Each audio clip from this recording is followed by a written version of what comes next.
Assalamualaikum warahmatullahi wabarakatuh. Salam dan bahagia Bapak Ibu guru semuanya. Perkenalkan, saya Titi Nurhayati, calon guru penggerak angkatan 7 SMK Negeri 45 Jakarta. Dalam kesempatan ini, saya akan memberikan kesimpulan dan refleksi pemikiran Ki Hajar Dewantara dari tugas koneksi antar modul, kesimpulan dan refleksi modul 1.1.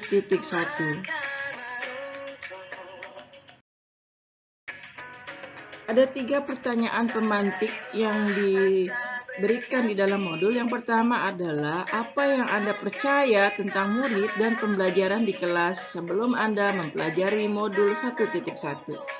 Yang kedua, apa yang berubah dari pemikiran atau perilaku Anda setelah mempelajari modul ini?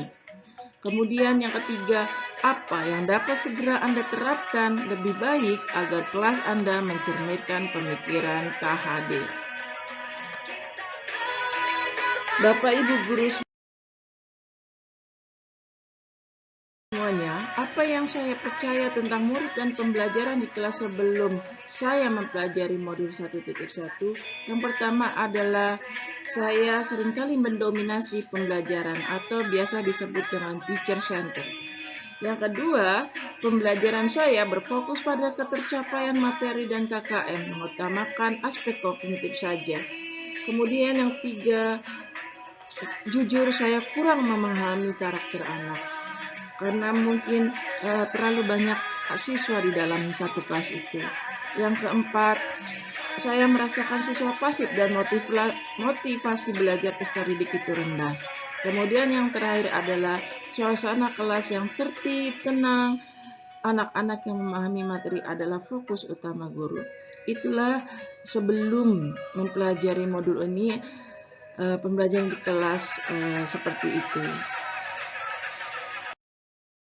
Kemudian pertanyaan yang kedua, apa yang merubah dari pemikiran atau perilaku saya setelah mempelajari modul ini?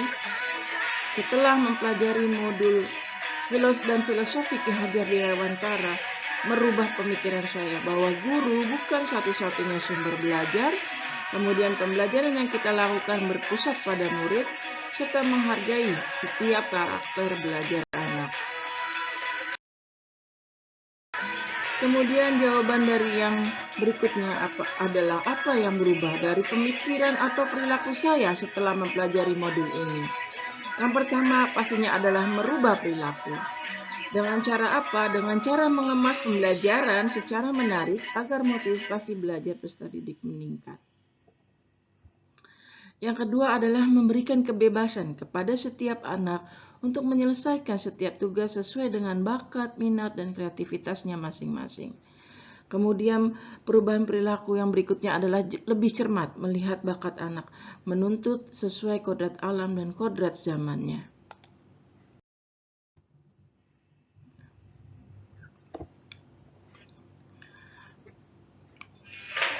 Kemudian apa yang dapat segera saya terapkan lebih baik agar kelas saya mencerminkan pemikiran KHD?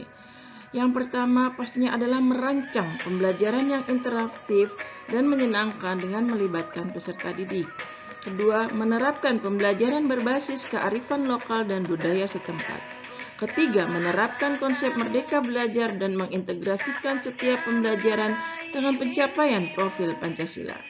Kemudian adalah pembelajaran yang mengutamakan aspek budi pekerti, menerapkan sistem AMO, pendidikan yang menuntun bukan menuntut.